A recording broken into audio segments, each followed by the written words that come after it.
Most people imagine Genghis Khan as a man born into power. That image is wrong. He was born into chaos. Around 1162, on the cold Mongolian steppe, a boy named Temujin came into the world. His birth itself was already unusual. According to Mongol accounts, he was born clutching a blood clot in his hand, a sign that elders believed meant one thing: this child would grow up violent, dangerous, or powerful. At the time, it sounded like superstition. No one imagined how literal it would become. Temujin's father, Yesuge, was a minor tribal leader. Not a king, not a ruler, just powerful enough to have enemies. In the Mongol world, that was already dangerous. Tribes didn't function like modern nations. Loyalty was temporary. Power was fragile. Survival depended on alliances that could collapse overnight. When Temujin was still very young, his father made a fatal mistake. Yesuge stopped at a rival tribe's camp and was poisoned during a feast. He managed to ride home, but he didn't survive long. His death was slow, painful, and humiliating. Exactly the kind of death that invites weakness. And weakness in Mongol society was unforgivable. The moment Yesuge died, Temujin's family lost protection. His mother, Hoylun, was left alone with several children. What happened next is the first crack that shaped Genghis Khan. The tribe abandoned them. Not quietly, not politely. They took their animals, supplies, and weapons, everything, and left the family behind on the open steppe. No food, no shelter, no allies. This wasn't just cruelty. It was a message: you are no longer useful. Temujin was still a child when he learned a brutal rule of the world. Power decides who deserves to live. Survival became desperate. His family scavenged for roots, hunted small animals, and lived on the edge of starvation. Hunger wasn't occasional, it was constant. And hunger changes people. It strips away morals faster than fear ever could. This is where the story gets darker. Inside the family, tension exploded. Temujin's older half-brother controlled food distribution and abused his authority. In a moment that shocks historians even today, Temujin killed his own brother during a dispute over survival. Not in a battlefield, not in a war, but over food. This wasn't a heroic act. It wasn't celebrated. It was a turning point. That moment taught Temujin something irreversible. Authority comes from force, not age. By his teenage years, Temujin had already learned betrayal, abandonment, hunger, and bloodshed, all without ever stepping onto a battlefield. He wasn't being trained to rule. He was being trained to endure. And endurance on the steppe wasn't passive, it was aggressive. Enemies noticed him early. Rival tribes saw him as a potential threat, not because he was powerful, but because he was unpredictable. Eventually, Temujin was captured and enslaved by a rival clan. His life was reduced to humiliation. A wooden collar was locked around his neck to mark him as property. For most people, that would have been the end. For Temujin, it was a lesson. He watched how people behaved when they had power. He watched guards get careless. He learned patience. And one night, he escaped, disappearing into the darkness of the steppe. That escape didn't just save his life, it rewired his thinking. From that point forward, Temujin stopped seeing the world in moral terms. He saw it in systems: loyalty, fear, reward, punishment.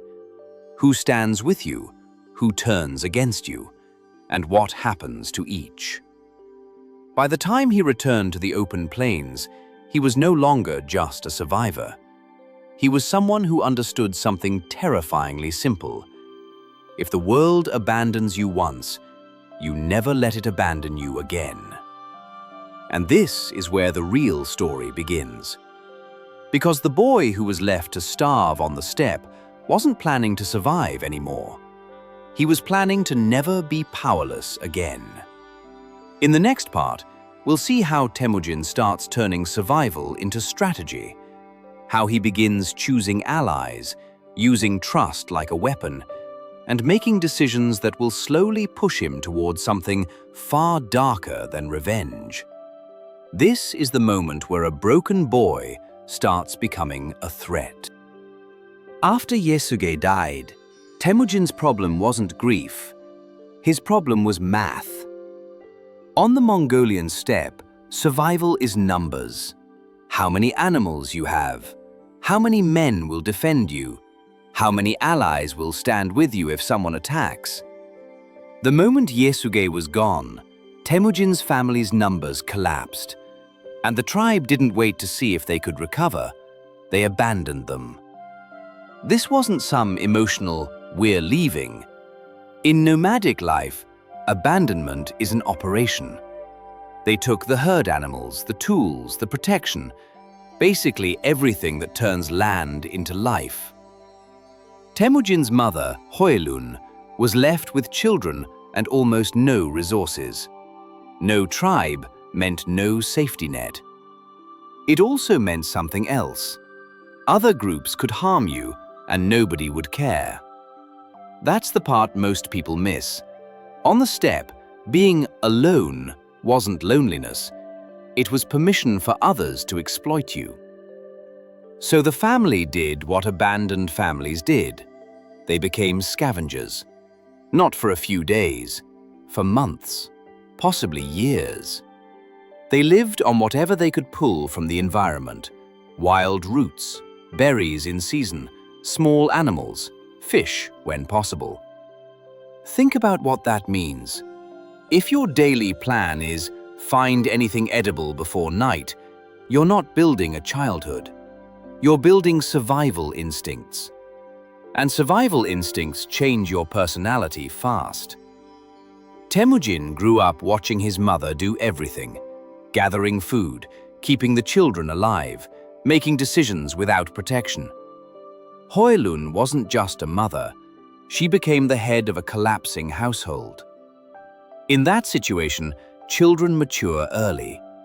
But Temujin didn't just mature. He started noticing patterns: who takes, who shares, who pretends to help, who disappears when things get hard. And then the hunger created a second enemy: the family itself. Temujin had half-brothers, including Begta. In normal times, an older brother can dominate just because he's older. In hunger times, dominance becomes dangerous. Begta started acting like he had authority over resources: the little food they could find, the decisions, the future of the household. In some accounts, it wasn't just about food.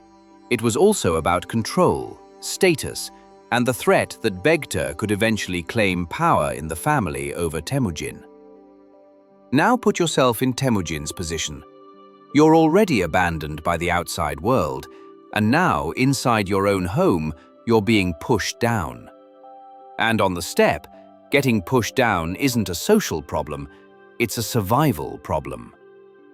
This is where Temujin made one of the earliest decisions that tells you what kind of man he was becoming. He didn't negotiate. He and his brother Khassar killed Begta. This wasn't a battlefield act. This was family violence driven by scarcity and authority. And here's why it matters historically. It shows Temujin learned early that power can be taken, not just inherited. Once a teenager chooses that option inside his own house, the psychological barrier is already gone. But that act didn't solve his life. It made him more visible. Because on the steppe, news travels. A boy who kills within his own family becomes someone people watch. Some fear him, some hate him. Some decide he must be controlled before he grows up. And eventually, a rival group moved against him. One of the most dangerous rival clans in Temujin's early life were the Taichiud, often written Taichiud/Taichiut. They had political reasons to eliminate Yesugei's line. Temujin represented a future claim to leadership and revenge. Temujin was captured by them and treated like a prisoner meant to be displayed. They put him in a wooden neck yoke, basically a heavy wooden collar used to restrain and humiliate. This wasn't only security, this was branding. It told everyone, this boy has no tribe, no protection, and no status. He is controlled. Here's the suspenseful part. Captivity was supposed to end his story, but captivity became Temujin's first real training ground. Because prisoners learn two things fast: routines and weaknesses. Guards get predictable, people get lazy. Small gaps appear, and if you're alert enough, those gaps become doors. Temujin watched everything. Who slept early, who got careless, who looked away, who enjoyed cruelty, who didn't. These details matter because Temujin didn't escape by luck alone. He escaped because he understood people. In Mongol accounts, there's an important detail. Temujin didn't escape completely alone.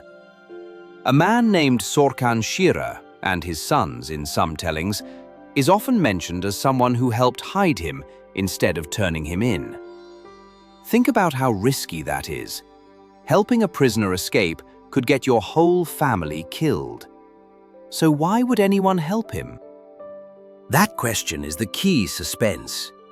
Even as a teenager, Temujin already had something that made certain people take a risk on him. Presence, intelligence, or the feeling that he might become powerful one day. That's not poetic, that's political instinct. People sometimes gamble on a future winner. Temujin escaped into the steppe. And escape on the steppe isn't like escaping into a city. There's no crowd to disappear into. There are no streets. There's open land, exposure, and pursuit. If they catch you, they don't just punish you, they make an example of you. Temujin would have known that. So his escape wasn't just physical, it was psychological. He had to move like someone who expects death behind him. When he survived it, something changed permanently. Not motivation, not confidence, a colder idea. Proof. Proof that the world can cage you. Proof that the world can erase you. Proof that rules only protect those who already have power. And proof that if you can read people well enough, you can slip through systems that are meant to crush you. This is the part that builds the nightmare reputation later. Temujin's personality wasn't formed in comfort. It was formed in humiliation, hunger, and being hunted. And after you live through that combination, you don't come out wanting peace. You come out wanting control. Because Temujin didn't just want to survive another winter. He wanted a world where nobody could ever put a collar on him again. And from here onward, you can feel the shift. Temujin stops behaving like a victim of events and starts behaving like someone studying the steppe as a machine. Figuring out exactly which people to pull in, which loyalties to buy, and which betrayals to punish so violently that nobody repeats them. When Temujin was captured by the Taichiud, it wasn't a random kidnapping. It was political. On the steppe, clans didn't just fight for land, they fought to erase future threats. Temujin wasn't powerful yet, but he was Yesugei's son, and that name still mattered. A boy with that bloodline could grow into a rally point. So the Taichiud didn't just want to punish him, they wanted to mark him, humiliate him, and make sure everyone understood. This kid is finished. That's why they didn't hide him, they displayed him. They put a wooden neck yoke on him, a heavy wooden collar used to control prisoners. It made running harder, sleeping harder, eating harder. But the bigger purpose was psychological. It told every person who saw him that Temujin had no tribe, no protection, and no dignity. In Mongol society, public humiliation was a weapon. If you can make someone look weak in front of everyone, you reduce the chance that anyone will follow them later. Here's what makes this part interesting. Temujin didn't waste captivity feeling sorry for himself. He started collecting information like it was survival currency. He observed the clan's daily rhythm, who guarded him, when the guards changed, who drank at night, who became lazy, who liked showing off. Steppe camps had patterns, cooking times, resting times, herding schedules, and those patterns created predictable gaps. Temujin's advantage was simple. He was desperate enough to pay attention to details most people ignore. And then something happened that sounds small, but it's huge if you understand steppe culture. Not everyone in the Taichiud camp wanted him dead. There are traditional accounts that mention a man named Sorkan Shira, sometimes written Sorkan Shira/Sorkan Shira, who noticed Temujin and didn't treat him like a hopeless captive. That matters because helping a prisoner was not kindness, it was risk. If someone helped Temujin escape and got caught, punishment could extend to family. So if help happened, it suggests Temujin had something even as a teenager. People sensed he was a high-stakes human being, either dangerous or destined, or both. Now, the escape itself is where the vanished part becomes real. Temujin didn't escape like a movie hero. He escaped like someone who understood the steppe. You don't win by fighting stronger men. You win by disappearing faster than they can organize. At some point, he broke away from direct control and ran. But he still had the wooden yoke on him, which meant he couldn't just sprint freely. So the goal wasn't distance. The goal was confusion. He used terrain, darkness, and timing. The steppe has tall grasses, riverbanks, shallow water, and low hills that can hide a body if you're willing to stay still for hours. In some versions of the story, he hid near water because water masks movement and reduces scent. Whether every detail is literal or partly legendary, the core logic is real. The steppe rewards people who can vanish into it. Meanwhile, the Taichiud would have reacted the way steppe clans always reacted.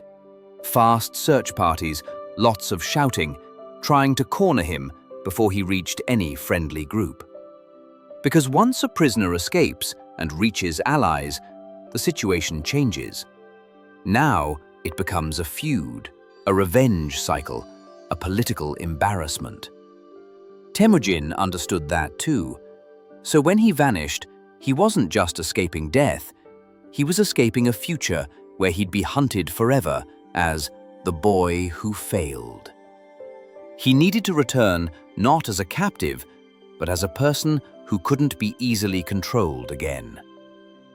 This is the key takeaway of this section, and it's not poetic, it's practical. Temujin's first major victory wasn't winning a battle. It was proving he could slip out of a powerful clan's hands and survive long enough to come back. And psychologically, that's a turning point. Because after you escape a situation designed to break you publicly, you stop seeing yourself as the abandoned kid. You start seeing yourself as someone who can outsmart systems. That reputation spreads. On the steppe, stories travel quickly. A teenager who escaped the Taichiud didn't just become free, he became interesting. And on the steppe, being interesting is the first step to being followed. People don't follow kindness first. They follow strength, luck, and the feeling that a man might be unstoppable. Temujin had just created that feeling. After Temujin escaped the Taichiud, he wasn't just trying to survive anymore. He was trying to become untouchable. And on the steppe, you don't do that with strength alone. You do it with relationships. The kind of relationships that can save you one week and destroy you the next. The first major move was marriage. Not romance, not a fairy tale, a political anchor. Temujin had been promised earlier to Berta from the Kongirat tribe. In Mongol society, the Ongirat were respected and well-connected, and marrying into them gave Temujin something he desperately needed: legitimacy. It told other clans that he wasn't a homeless boy with a tragic backstory anymore. He was building a network again. But the marriage came with a detail that matters more than it sounds.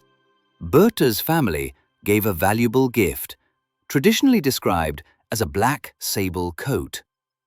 On the steppe, expensive gifts weren't sentimental, they were bargaining chips. Temujin didn't keep it, he used it immediately. And that choice tells you how his mind worked. He traded personal pride for political advantage. He took that coat and offered it to Togrul, the leader of the Kerites, known in some sources as Wang Khan. Togrul wasn't just a local leader, he was powerful enough to decide whether Temujin would be protected or hunted. Temujin also knew something important. His father, Yesuge, had once helped Togrul in the past. So this gift wasn't just, "Please help me." It was a smart reminder. There's history between us, and I'm willing to pay to reopen that relationship. Togrul accepted, and that changed everything. Because with Togrul behind him, Temujin gained something stronger than a weapon: backing. On the steppe, a man with support becomes harder to bully. Enemies think twice. Potential followers pay attention. Around the same time, Temujin also had another alliance that looked powerful, and later becomes one of the most dangerous relationships in his life: Jamuka. Jamuka was not a random friend. He was Temujin's Anda, a sworn brother, a bond considered sacred. In a world where blood ties were everything, Anda was supposed to be unbreakable. And for a while, Temujin and Jamuka moved like two rising forces side by side. But here's the suspense that runs underneath this whole chapter. Temujin and Jamuka were aiming at the same sky. Two ambitious leaders can cooperate only until their followers start asking the obvious question: which one of them is the real future? Before that rivalry exploded, the steppe tested Temujin with something brutal and personal. Berta was kidnapped during a raid, usually linked to the Merkits in traditional accounts.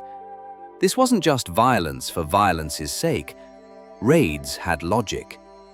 Berta's kidnapping connected to older steppe feuds and revenge cycles, including the fact that Temujin's own family history involved abductions and raids. On the steppe, past actions don't disappear. They come back later when you least expect it. For Temujin, this moment was a crisis, but it was also a public test. Because in that world, if you can't protect your household, you don't deserve to lead anyone else. People watch what you do when you're hit, not when you're comfortable. Temujin didn't try to rescue her alone. That's the important part. He did what future Genghis Khan always did. He turned a personal emergency into a political operation. He went to Togrul for support. He went to Jamuka for support. And both agreed to help. That alliance strike to recover Berta was more than a rescue mission. It was Temujin proving he could coordinate a coalition. It showed he could bring different forces together under one purpose, move fast, and deliver results. And when Berta was recovered, Temujin gained more than his wife back. He gained reputation. On the steppe, reputation is currency. The story spreads. He was raided, and he hit back hard with allies at his side. But even victory created new danger. Berta later gave birth to Temujin's first son, Joki, and because of the kidnapping timeline, some rivals whispered about whether Joki was truly Temujin's biological son. Whether the suspicion was fair or used as political poison, it created a weakness enemies could exploit, and Temujin learned a dark political truth. People don't only attack you with weapons, they attack you with doubt. And while Temujin's reputation grew, Jamuka's thoughts began to shift. Temujin was attracting followers, not just because he was strong, but because he offered something different. Promotion based on loyalty and ability, not aristocratic birth. For traditional elites, that was dangerous. For Jamuka's worldview, it was unacceptable. Because if Temujin's model won, the old steppe hierarchy would collapse. So by the end of this phase, Temujin had built alliances that made him stronger. Togrul's protection, Jamuka's brotherhood. But the suspense is that these same alliances contained the seeds of future conflict. Because on the steppe, the most dangerous enemy isn't always the stranger who hates you. Sometimes it's the ally who realizes you're becoming bigger than him. Temujin's real transformation wasn't just that he became tougher, it was that he figured out how power actually worked on the steppe. And then he built a system that made him hard to remove. In the Mongol world, leadership usually followed bloodlines. If you were born into the right clan, you could rise. If you weren't, you stayed underneath the elite, no matter how capable you were. Temujin had lived through the ugly side of that system. When his father died, the tribe abandoned his family because their value disappeared overnight. That experience taught him something practical. Loyalty based on tradition was unstable. People stayed loyal only as long as it benefited them. So Temujin started building support in a different way. Instead of relying on ancestry, he rewarded usefulness, discipline, skill, reliability, and loyalty. Men who were ignored under the old aristocratic leaders suddenly had a real chance to rise under him. That attracted fighters who wanted protection and opportunity, not empty status. And, just as important, Temujin became known for being consistent. If you served well, you were rewarded. If you betrayed, you were punished. On the steppe, that predictability was rare, and it made him more trustworthy than leaders who ruled through favoritism. This shift is also what made conflict with Jamuka unavoidable. Jamuka represented the older model: elite families, traditional hierarchy, power concentrated among nobles. Temujin's camp was pulling people away from that world by offering something more practical: advancement based on performance, not birth. At that point, the rivalry stopped being personal. It became a battle between two political systems, and the steppe didn't have space for both. While that tension grew, Temujin did something that separated him from most tribal leaders. He focused on organization. Many nomadic forces were loosely held together. Warriors came and went, and leadership could fall apart quickly. Temujin pushed toward tighter discipline and clearer command. He wanted groups that moved together, followed orders, and could act fast without collapsing into chaos. This is where the foundation of the Mongol war machine starts taking shape, not as a legend, but as a practical structure.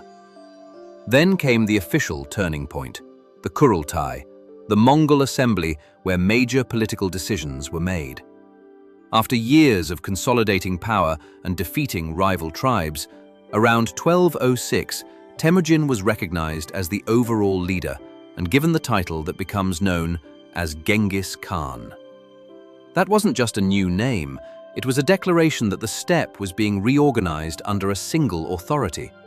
From that moment, opposition wasn't simply disagreement, it became rebellion against the new order. Once he was recognized at that level, his job changed. Winning loyalty wasn't enough anymore, he had to hold it. That required rules. Mongol tradition strongly associates Genghis Khan with a strict code often referred to as the yasa. Historians debate its exact form, but the impact is clear. Discipline, obedience, and loyalty were enforced with serious consequences. This wasn't about being inspirational, it was about control, making sure the system didn't collapse the way his life had collapsed when he was a child. By the end of this phase, Genghis Khan wasn't simply a talented leader with a group of followers. He had become the head of a structured network, commanders, rules, discipline, and a growing base of people who depended on his protection and feared the cost of betrayal.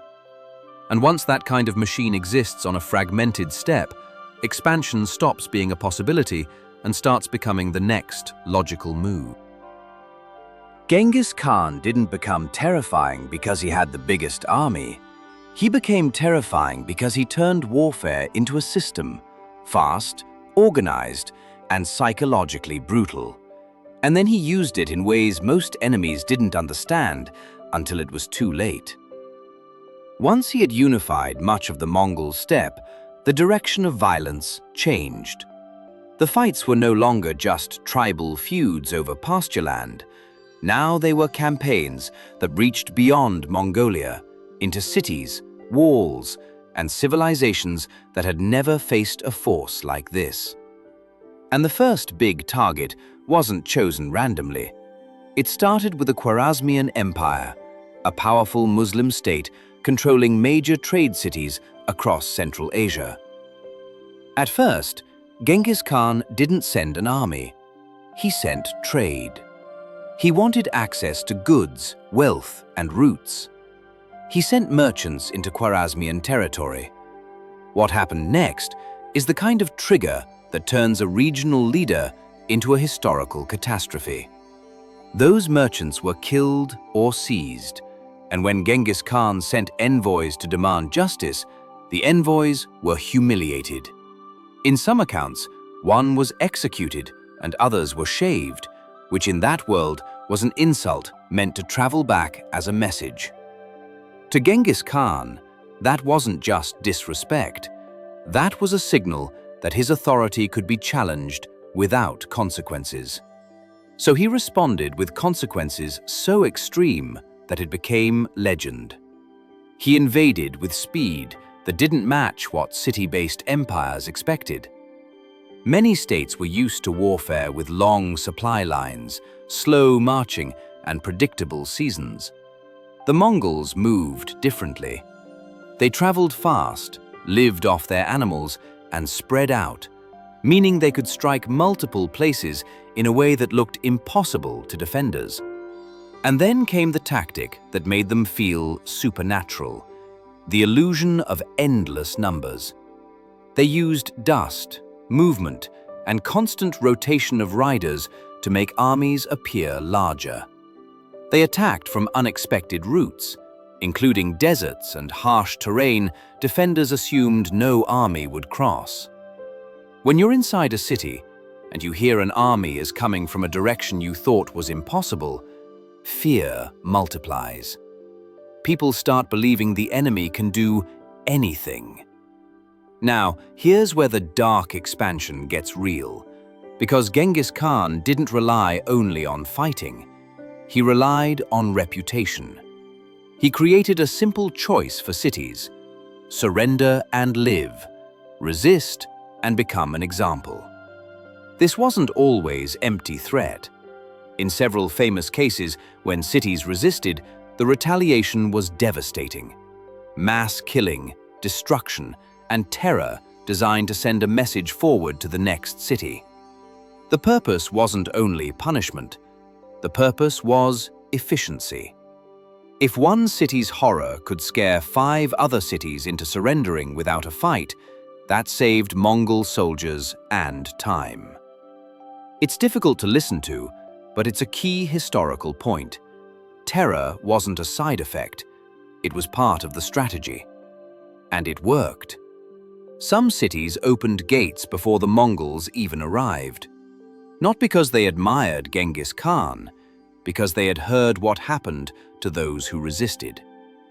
What made the Mongol machine even more dangerous was that it wasn't just raw violence, it was intelligence.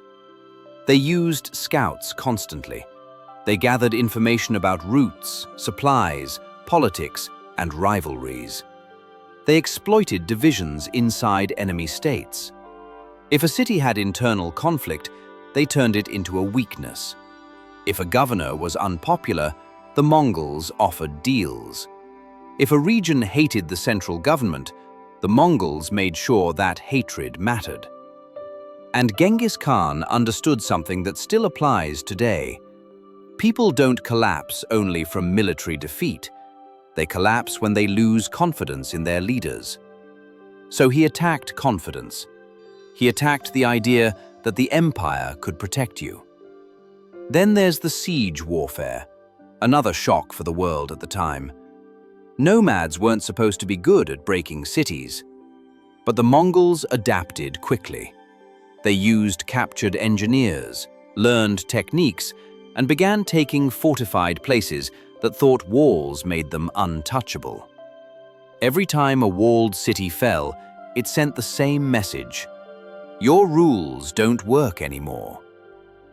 One of the darkest elements of this expansion is how systematically the Mongols could punish betrayal, or suspected betrayal. Genghis Khan's empire was built on loyalty and obedience. If a city surrendered and then rebelled later, the punishment was often far worse than the original fight. Because rebellion wasn't seen as disagreement, it was seen as a threat to the entire system. And then there's the human detail people rarely think about: what this did to ordinary life. When an empire collapses quickly, it's not just soldiers dying, it's trade breaking, food supply collapsing, families fleeing, rumors spreading faster than facts, people making desperate choices, turning on neighbors, abandoning towns, hiding wealth, burning records. In that chaos, Genghis Khan didn't need to chase everyone. Panic did part of the work for him. As the Mongols moved, they didn't just conquer land. They restructured the region's power map. Cities that had been rich and confident became cautious. Rulers who had thought in terms of decades were suddenly thinking in terms of surviving the week. And what makes this chapter feel like a nightmare is that to the victims, it didn't feel like a normal war. It felt like an unstoppable force that learned from every encounter, moved faster than messengers, and punished resistance so brutally that surrender started to look like the only rational option. By the time this phase of expansion is underway, Genghis Khan isn't just a ruler with ambition. He's the center of a moving storm, not because he's mythical, but because he built an empire that runs on speed, fear, and organization. And the most unsettling part is this: once that kind of strategy works once, it doesn't stop. It scales, it spreads, it becomes the standard operating system of conquest. Because at that point, the Mongol Empire isn't expanding for glory anymore. It's expanding because the machine is built to move, and anything in its path becomes either a resource or a warning. By the time Genghis Khan's empire reached its peak speed, something strange happened. His story stopped looking like the rise of a man and started looking like the rise of a system. Because the Mongols weren't just winning battles, they were reshaping how the region worked. One of the most misunderstood parts of Genghis Khan's rule is that he didn't build an empire only through destruction. He also built structure. Once territory was taken, it couldn't just be left as chaos. Armies need food, messengers need roads, taxes need administration.